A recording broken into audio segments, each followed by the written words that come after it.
Économie, le Max sur i24 News. Soyez les bienvenus au programme aujourd'hui. L'art culinaire, enjeux culturels et commercial. Coup de projecteur dans un instant sur la semaine de la gastronomie française en Israël, 3e édition.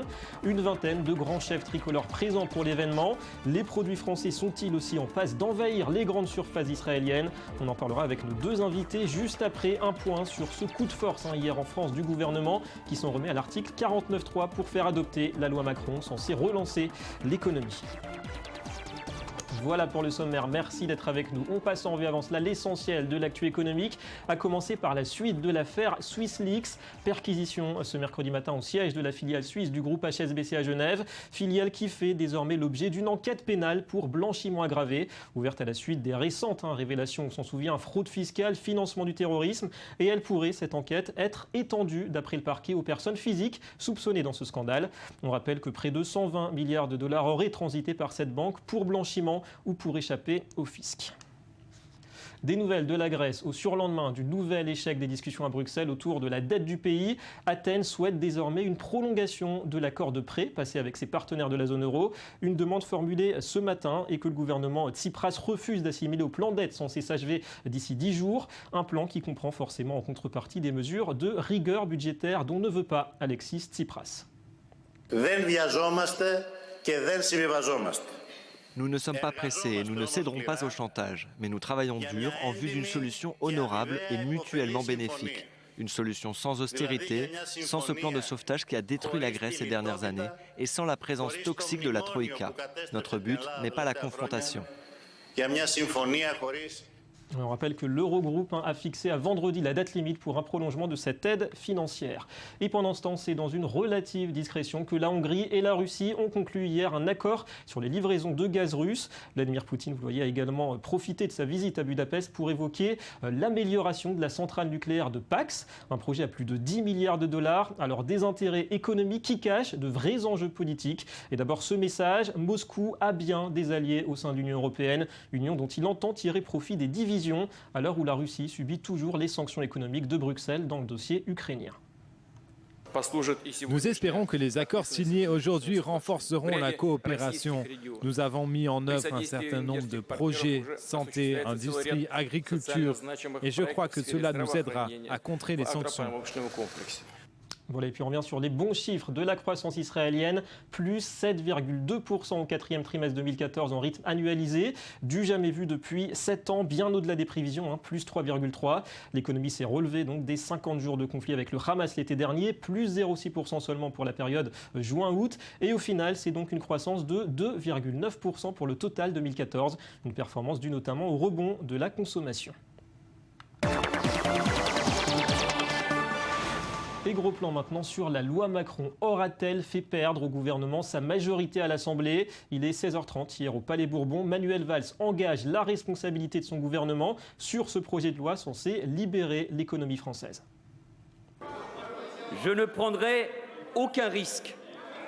Je ne prendrai pas la responsabilité du risque d'un rejet d'un tel projet que je considère comme essentiel pour notre économie. Voilà le joker, donc cet article 49.3 qui autorise un passage en force de la loi Macron. Et en ligne avec nous Thibault de la Baronnière, analyste économique. Bonjour Thibault. Bonjour David. D'abord, est-ce que ça valait le coup? Est-ce que cette loi implique vraiment de tels changements qu'elle justifie sur le fond autant d'opposition à gauche? C'est le comble, en effet, le ministre de l'économie de gauche qui réforme l'économie comme un ministre de droite et qui réussit à cristalliser à la fois la droite et la gauche de la gauche. C'est la première fois qu'on voit ça, et puis c'est surtout assez terrible puisque on sait que cette loi va permettre la création de dizaines de milliers d'emplois et la France n'est pas en situation de se permettre de ne pas les créer en ce moment. Ouais, et justement, des réformes comme celle qu'implique cette loi Macron, d'après vous, elles sont de nature à impulser une vraie reprise en France ? Oui, rien que la création, la libéralisation du transport par car peut créer entre 15 et 25 000 emplois en France. C'est pour un secteur assez simple des changements assez importants en termes de nombre d'emplois. Ouais. Merci Thibault de la Baronnière pour ces précisions. Merci David. Et on va rester sur la France et Israël avec la semaine de la gastronomie française en Israël. Une vingtaine de grands chefs présents sur place pour promouvoir le savoir-faire hexagonal, son art culinaire. Avant d'en parler avec nos invités, gros plan sur un succès français à l'export, le curé nantais, un fromage typique, artisanal, qui séduit jusqu'au Japon et une recette ancestrale qu'on découvre dans ce reportage. La recette est inchangée depuis 1880. Pour fabriquer le curé nantais, il faut chaque jour 7000 litres de lait collecté chez des producteurs locaux. Un lait porté à 36 degrés auquel on ajoute de la présure pour le cailler et une vingtaine de minutes plus tard. On commence à avoir une coupure franche au niveau du cailler. C'est-à-dire maintenant c'est comme un flan, quoi. Donc là il va pas tarder à venir le couper. Découper le cailler pour obtenir de petits grains prêts à être moulés. Tout se déroule dans des cuves en cuivre, exactement comme au 19e siècle. Tout ce qu'on a fait dans ce nouvel atelier, c'est de moderniser pour rendre les tâches moins pénibles, surtout au niveau de la manutention, les retournements, des choses comme ça. Mais tout le process originel a été conservé. Un respect de la tradition qui fait la fierté des salariés. C'est un super bon fromage du terroir, on va dire. Et puis, c'est vrai que ça... Moi, j'étais cuisinier avant et c'est un fromage qui s'apprête très bien à être cuisiné. Donc, c'est vrai que moi, c'est un produit que j'aime, tout simplement, quoi. Après le moulage à la main, le fromage est retourné 4 fois pour être égoutté. Vient ensuite le salage et enfin l'affinage, 3 à 4 semaines pour que le curé nantais obtienne sa robe orangée. Les premiers fromages rentrent blancs, ce qu'on appelle blanc, c'est-à-dire les fromages frais ont cette couleur. Nous les frottons 2 fois par semaine. Au fur et à mesure de l'avancée des frottages, ils prennent cette couleur jaune, jaune-orange, puis orange-rouge.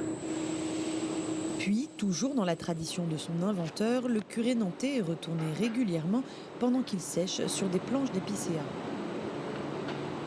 On a cette face qui commence à être bien colorée. Vous voyez, on a une couleur bien homogène. On va passer sur l'autre, où il reste des petits points blancs. Donc on est obligé de les retourner. Chaque année, la fromagerie pornicaise produit 200 tonnes de curé nantais. C'est 2 fois plus qu'il y a 5 ans. 80% des fromages sont consommés localement, mais une petite partie a trouvé des amateurs jusqu'au Japon, en Suède ou encore en Belgique. Voilà, pas de frontières pour l'art culinaire tricolore. Alors justement, une délégation d'entreprises françaises est présente cette semaine ici en Israël, à l'occasion de la semaine de la gastronomie française en Israël, 3e édition. Alors l'idée, présenter toute une gamme de produits aux professionnels israéliens du marché alimentaire. Et on a le plaisir d'accueillir aujourd'hui Philippe Guiteau, bonjour, cofondateur de e-Office NFC, bonjour. Bienvenue à vous. Bienvenue aussi à Déborah Modiano, vous êtes chargé de développement agrotech et biotech pour anciennement Ubri France, c'est bien ça? Exactement, aujourd'hui donc nouvelle dénomination Business France. Voilà, l'agence pour le développement international des entreprises. Un mot d'abord justement sur votre Sur l'action de Business France. Voilà, que vous menez ici. Alors, notre travail, donc je suis représentante du secteur agroalimentaire en Israël et mon travail est d'aider et d'accompagner les sociétés françaises pour l'export des produits français en Israël. Et donc ce salon, il joue énormément. C'est la 3e année consécutive, c'est ça? Exactement. Alors, c'est la troisième édition de la semaine de gastronomie française en Israël, mais c'est la première année où on a décidé vraiment d'accentuer le volet commercial sur cette semaine de la gastronomie pour bénéficier du buzz qui fonctionne très bien, qui a très bien fonctionné les années précédentes et encore cette année, des chefs français qui viennent en Israël et font des partenariats avec les restaurants israéliens. Et cette année, donc, on a accentué le volet commercial à travers 3 aspects. Le premier, donc, c'est la délégation des entreprises françaises qui viennent en Israël présenter les produits. Donc, on aura Philippe Guiteau qui nous expliquera quel est son service pour les Israéliens. Et le deuxième volet qui a été un réel succès, c'est la présence de 50 nouveaux produits dans 100 magasins. Exactement, la grande distribution. C'est un aspect qu'on ne connaît pas très bien. Hein. Les produits français de plus en plus présents dans les grandes surfaces israéliennes. Exactement.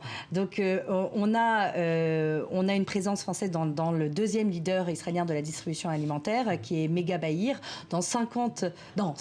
Plus de 100 magasins Mega Bahir, on aura plus de 50 nouveaux produits français.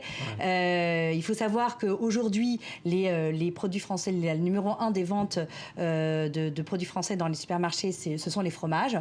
On est d'ailleurs le premier fournisseur d'Israël de fromage. Une vraie réussite, ça progresse. Ce domaine-là, c'est une réussite grâce au travail l'aide d'importateurs tels que Nani Seman, qui a vraiment permis d'éduquer l'Israélien sur le fromage français. Maintenant, notre travail, c'est d'étendre cette offre, non pas seulement au fromage ou au vin, mais à toute la gamme de produits. On aura dans les rayons, enfin on a déjà dans les rayons où certains produits sont en rupture de stock, mais des biscuits Saint-Michel, des biscuits Bouvard. Avec un positionnement qui est rapport qualité-prix intéressant.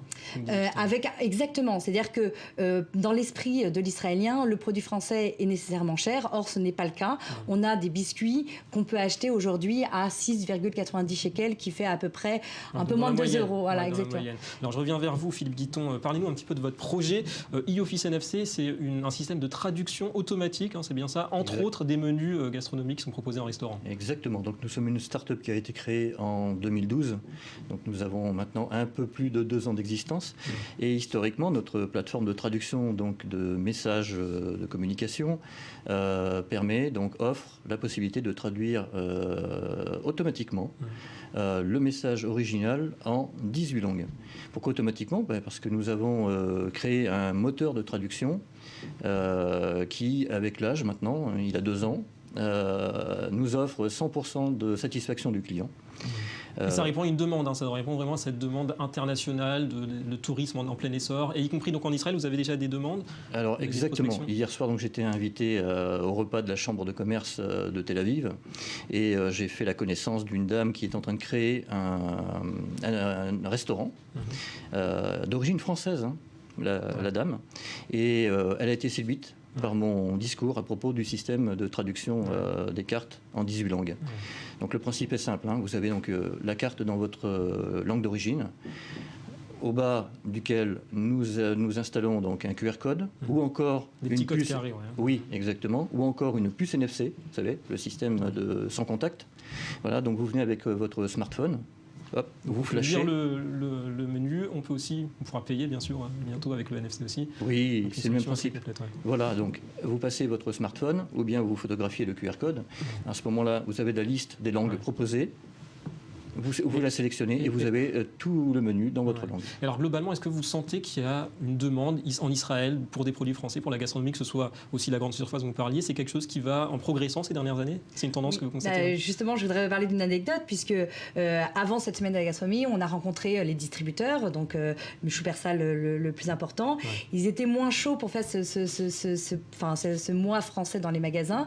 Mega a pris ce risque-là, et aujourd'hui, on a plusieurs produits qui sont en rupture de stock, et aujourd'hui beaucoup de distributeurs viennent à nous pour dire on est demandeur de cette offre-là. Justement, les grands groupes de distribution française, ils s'intéressent quand même à un marché aussi restreint que celui d'Israël, 8-10 millions d'habitants.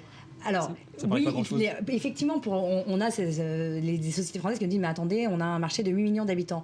Mais on a quand même un important intérêt pour Israël, pour les sociétés françaises. Pourquoi ? Parce qu'on s'adresse aux 8 millions d'habitants. Si on va vendre ces produits en Chine, où effectivement on atteint le milliard d'habitants, on s'adresse uniquement à une niche. Alors, je suis d'accord qu'une niche, c'est aussi important, mais vraiment on a une niche de produits. Aujourd'hui, on essayait d'utiliser les produits importés pour faire la concurrence aux produits locaux. Donc, comme on a parlé des biscuits, aujourd'hui, des biscuits à 6-7 shekels sont plus avantageux ou moins chers que les produits locaux. Et le but, c'est de faire baisser les prix en général, puisqu'il y a une grande sensibilisation des consommateurs israéliens vis-à-vis du prix des produits. Très intéressant. Merci beaucoup à tous les deux d'être venus sur ce plateau pour nous expliquer tout cela, et bonne continuation à tous les deux. Merci.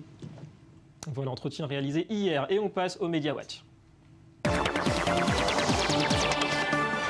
De la finance. Pour entamer cette revue de presse, les investisseurs sont toujours attentifs au choix du milliardaire Warren Buffett. Bonjour Jonas Citruc. Bonjour David. Et cette fois l'Américain qui décide de quitter ExxonMobil. Effectivement, l'histoire a commencé en novembre 2013, via sa société d'investissement Berkshire Hathaway. En fait, Warren Buffett entre au capital de la compagnie pétrolière ExxonMobil. Au début, tout se passe très bien, mais ensuite ça se complique, puisque en juin 2014, les prix de l'or noir dégringolent, moins 50% en seulement 6 mois, ce qui fait donc chuter le cours de l'action, mais aussi le bénéfice net de la compagnie pétrolière d'ExxonMobil. Alors officiellement, on ne sait pas si c'est la raison qui a poussé donc Warren Buffett à sortir du capital d'Exxon, mais toujours est-il qu'en octobre 2014, entre octobre et décembre même 2014, Warren Buffett a vendu toutes ses actions, en tout plus de 41 millions de titres pour la somme de 3,7 milliards de dollars. Pourtant, Exxon qui s'en sortait plutôt pas trop mal jusqu'à présent. On continue avec Lego, Johanna, qui détrône Ferrari au classement des marques les plus puissantes du monde. Mais effectivement, chaque année, donc, la société Brand Finance classe les 500 compagnies les plus puissantes du monde. Plusieurs variables sont prises en compte, comme par exemple la performance financière, la loyauté, la notoriété ou encore la satisfaction des employés. Et pour cette édition 2015, eh bien, c'est la marque danoise Lego qui est en pole position. En deuxième place, on a le cabinet d'audit PwC. Troisième marche du podium, les boissons énergisantes Red Bull. Quant à Ferrari, qui dominait le classement en 2014, eh bien cette année, elle se retrouve 9e. Du côté des marques les plus chères, le numéro 1, c'est évidemment Apple, avec une valeur estimée de près de 130 milliards de dollars. C'est 23% de plus que l'année précédente. On n'a pas de marée, c'est intéressant. Merci beaucoup, Johanna. À très bientôt. À bientôt. Et c'est la fin de cette édition. Merci à vous d'avoir été avec nous. Économie Le Mag revient demain sur i24 News et l'info continue. Restez avec nous.